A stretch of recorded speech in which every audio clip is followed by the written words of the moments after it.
From Social Prosperity Partners, this is Community Catalysts.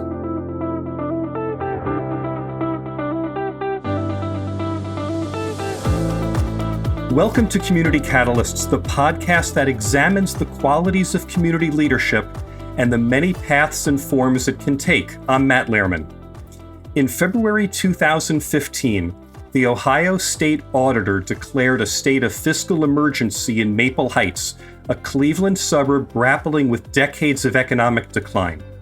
On January 6, 2016, Annette Blackwell became the first woman and the first African American to be elected mayor in the city's 100-year history, a community whose 23,000 residents, according to the U.S. Census Bureau's latest estimate, are 55% female and 73% African American. Under Mayor Blackwell's guidance, the city embarked on a series of corrective measures. Those efforts bore fruit, leading to Maple Heights' official release from fiscal emergency status in November of 2020. And just 2 years later, the city earned the prestigious Clean Audit Award from the Ohio State Auditor, recognizing it as one of the state's most responsible partners. There's a story here of smart and strategic civic leadership, but that's not the whole story.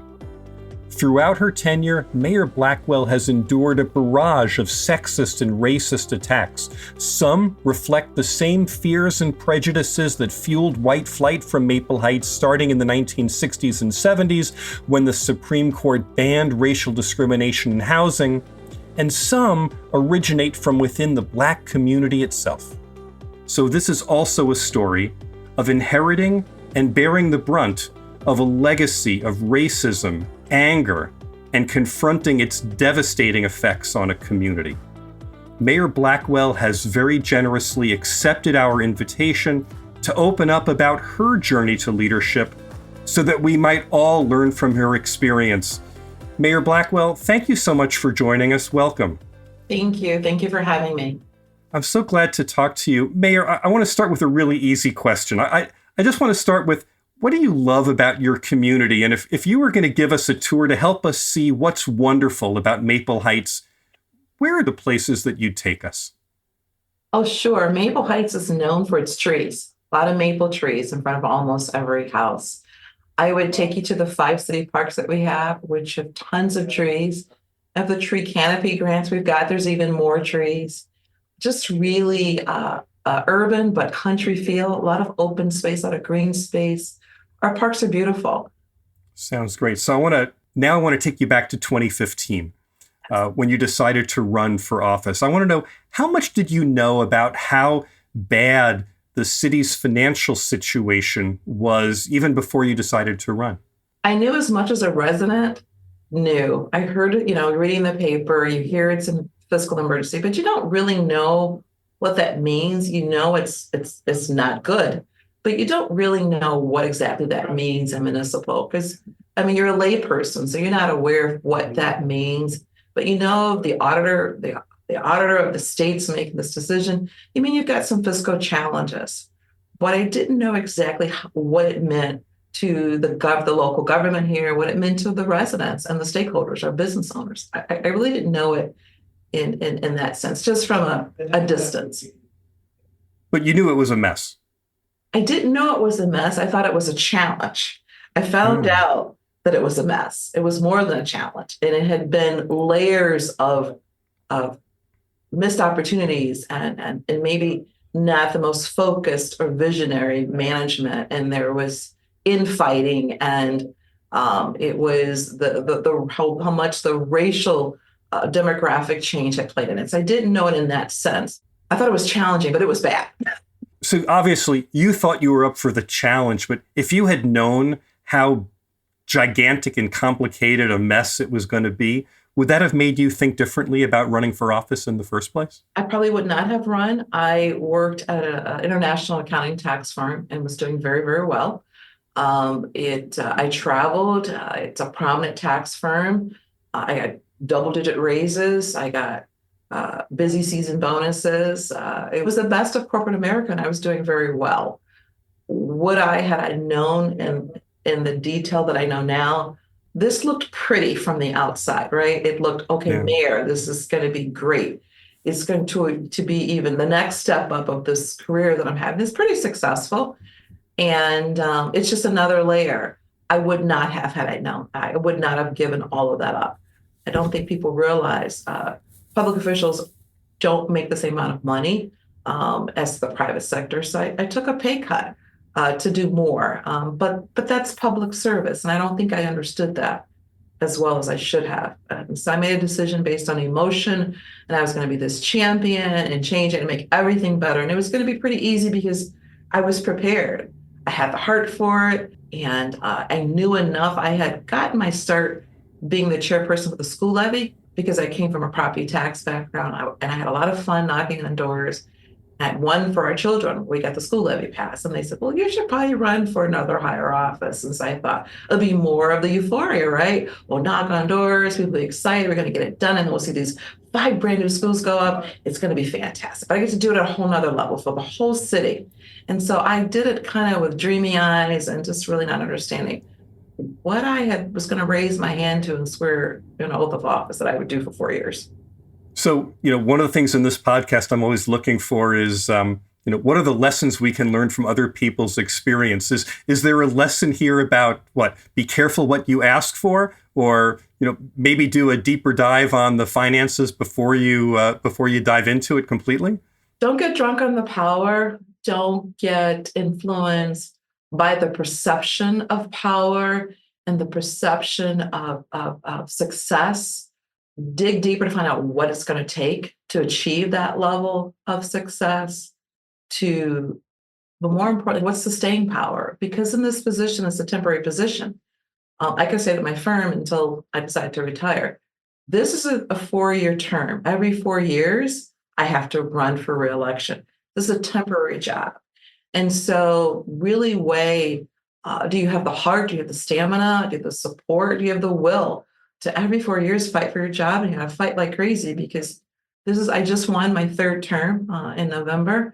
But every time there's an opponent and there is a huge fight, and you've got to take that last 6 months of your 3rd term really to fight to win. And so, but you got to build this scorecard, if you will, of successes to think you've got a chance. But it really is distracting that 3rd year. That's that end of that 3rd year to for your 4th year really to win again. And so it's a lot of work, and you keep doing it over and over again, hoping that you can come back. That's a perfect segue. So it took 5 years to get the city's finances on track and out from state supervision. And last year, when the editorial board of Cleveland.com and the Cleveland Plain Dealer endorsed you for re-election to a 3rd term, it wrote, and I'm going to quote here, "Over her first 2 terms as mayor, Blackwell used her tax expertise and ability to form collaborative funding partnerships to pull the city back into solvency and lure new businesses to move there. That included Akron-based, Gojo Industries' 2020 decision to open a new $25 million manufacturing plant in Maple Heights." Yeah. So it sounds like the city had to piece together a really complex puzzle to restore its financial solvency. Take us through how your education and your career experience, helped you with that. Did you have all the skills and knowledge you need when you took the job, or was there a lot of on-the-job learning you had to do, even with your background? I'm going to say I did not have a lot to learn. I understood the business part of it very, very well. I had no reservations. I was not uncomfortable in that space. I was uncomfortable in the politics of it. Balance legislative versus executive, because it feels like it's a fight. The executive branch, which I sit in as the mayor, and the legislative branch, which is my city council, who really hold the purse strings and the checks and balances. And so I did it actually in 4 years. It took me almost 6 months convincing and presenting documents and reaching out to let me out of fiscal emergency.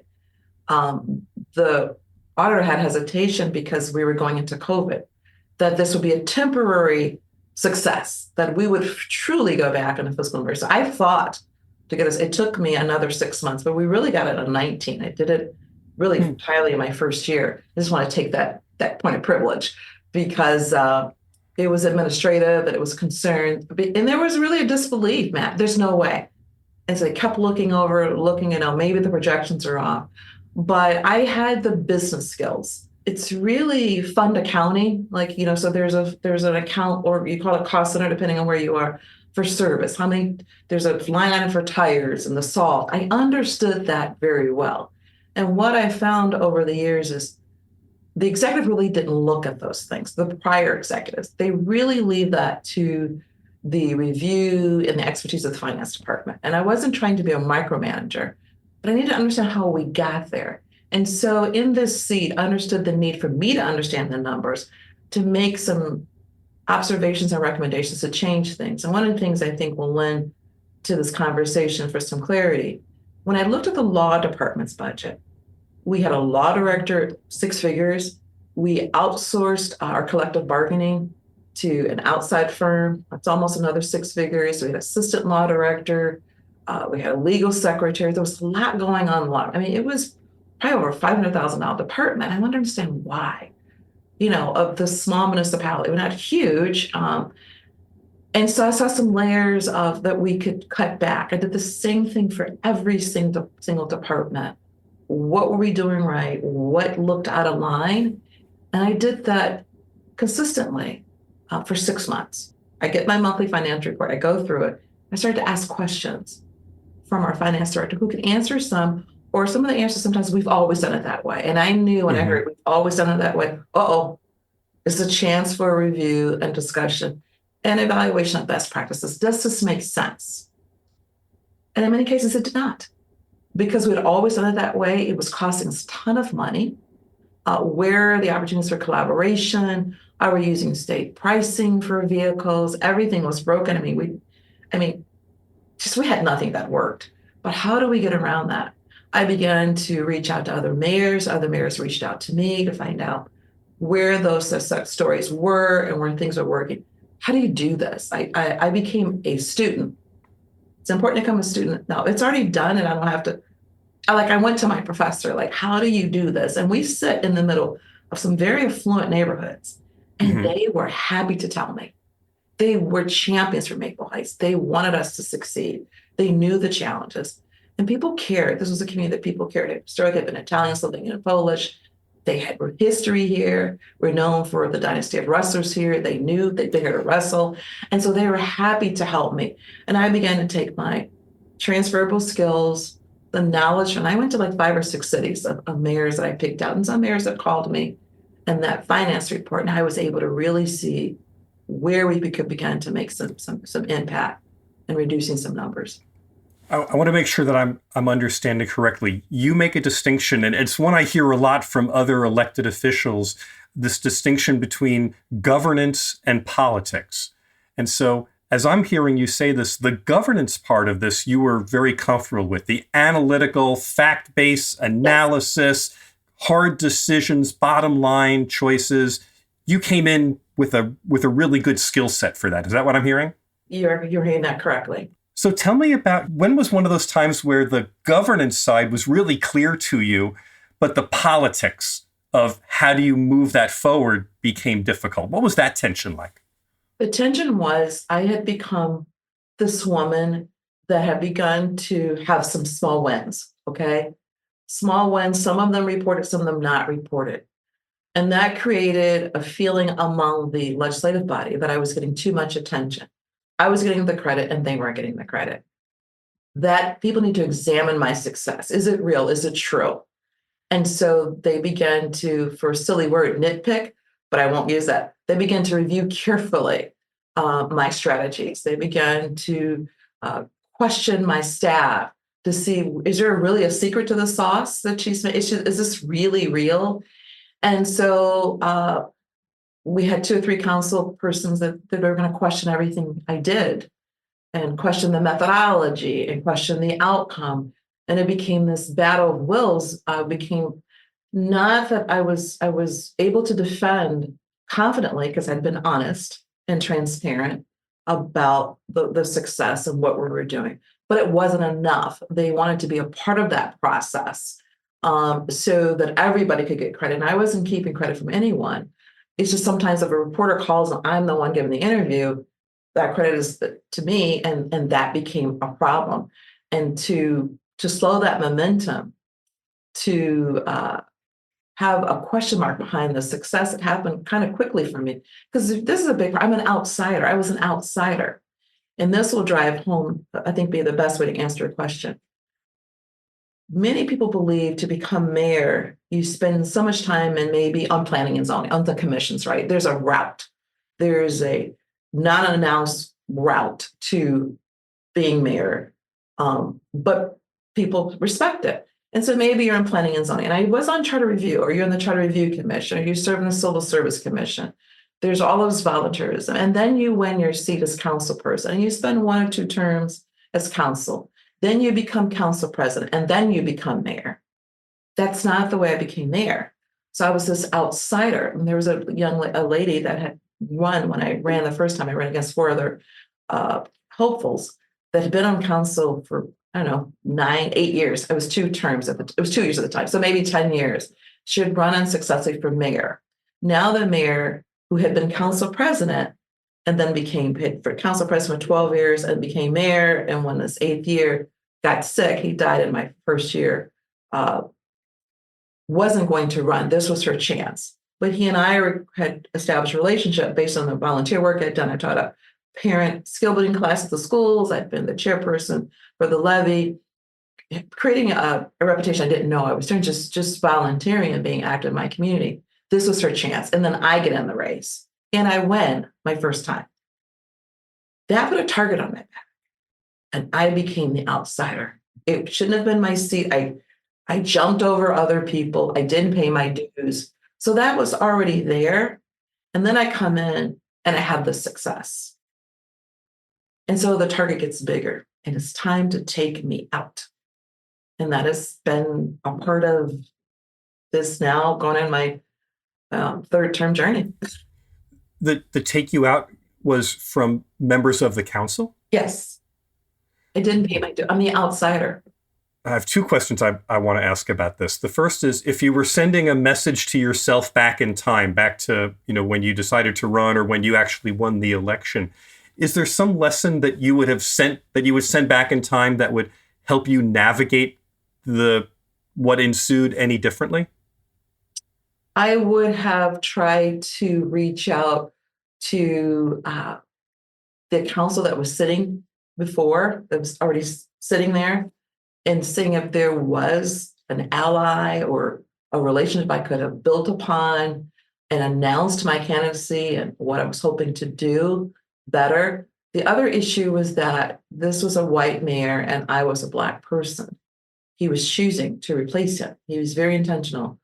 And so I was accused of really being a continuation of the white law. I just had a Black face. I was the Oreo. I was just the face of it.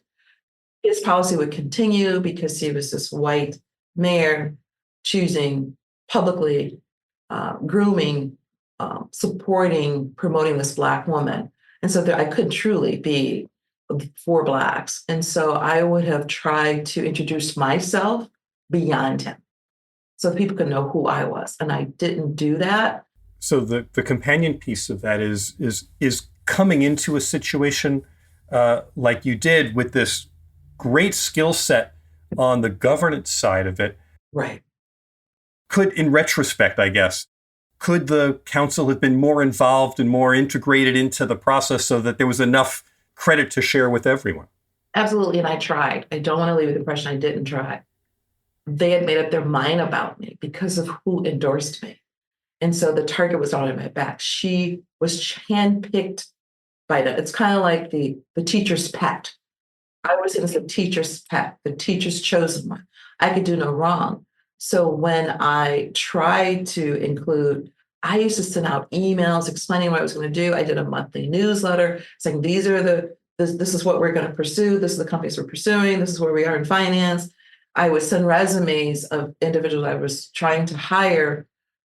They had made up their mind, we're not interested.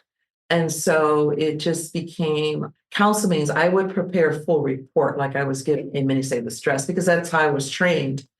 They took it, I was bragging. And I'd say, okay, in the economic development, we've got 2 prospects, we've done this in finance. That report, they wanted so much, so they wanted to censor me because the local paper that's kind of a little newspaper that the 7 communities that they would report, not just me, but all the mayors, they give a recap of the council meeting. And because I prepared my report in sections I thought would be important to the residents, and it created a huge, more people started coming because they never had a report. They kind of felt like they knew. It's like a mini mayor's report. It's called a mayor's report, and so I prepared for it. But to them, I was bragging. Mayor, I may have missed this earlier in the conversation, and I just have to ask it bluntly. The makeup of the council when you first came into office, was it a white council? Is there a racial dimension to this going on? No, it was split. When I won the 3 white seats changed to black seats, it truly became, I'll say as best I can. I'm from the South. I came here as a 2-year-old from Selma, Alabama. My mom still lives in Mobile. After my parents divorced, she moved back to Mobile, Alabama. So I can go back and forth. But I came with the second migration. To put this, there are 2 sometimes classes of blacks, and that's in most, I think, racial groups, right? The ones that go to college, maybe the ones that are the domestic workers, the one that maybe work on the farm. That still shows up in our dynamics. And so even though it turned majority black, I was perceived as the black that maybe made it or was too uppity or too assimilated, I was called too corporate. And so I was not relatable. And so that's what it was. It wasn't racism as much as the class we make in our own race. If that makes sense, I don't know how to explain it better than that. I would imagine it was infuriating to say, I'm here to help. I'm here to bring our community together, and to not be trusted or not be welcomed in that way. The balance was the people were. And each race, this race I've won almost 73%. Every race I've won since, now this is my 3rd term, I've won with resounding numbers. So that's appreciated. People, they're proud of me that their mayors on TV or respected if I go speak. So they say that's my mayor. I connect with the people. They're proud of it. They want that public relations, that face for the city. But for my colleagues, the students, the teachers giving, I get to go to the principal's office with the note, or I get the front seat. Not so much. So I felt alienated, of course. It's lonely. Not paranoid, but I always had to watch my back.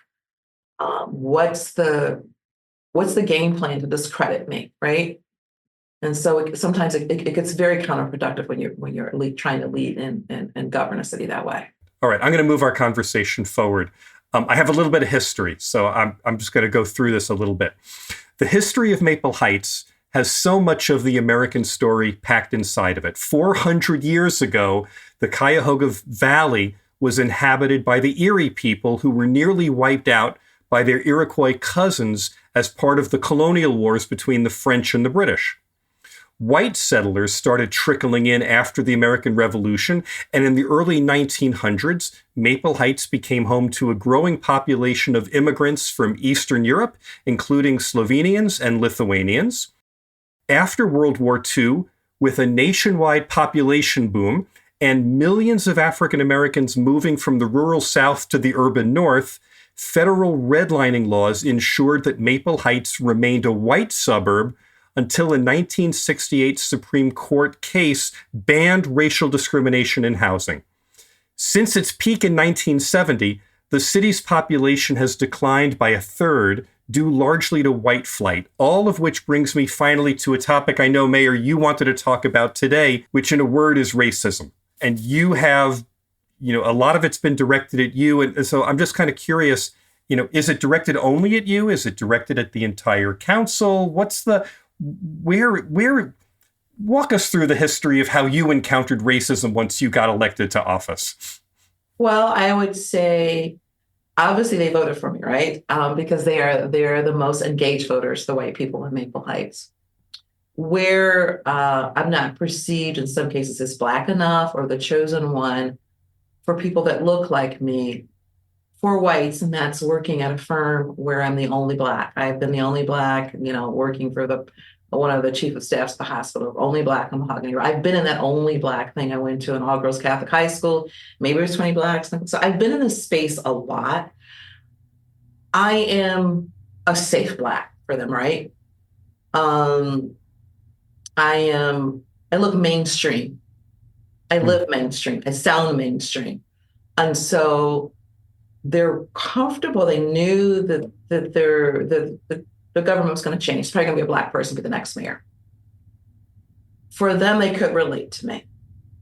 Catholic school, educated, husband, kids clean. I fit the bill, right? So that hasn't been so much of the issue. But now they have a way to explain, they being the whites, the city's downfall, a Black mayor.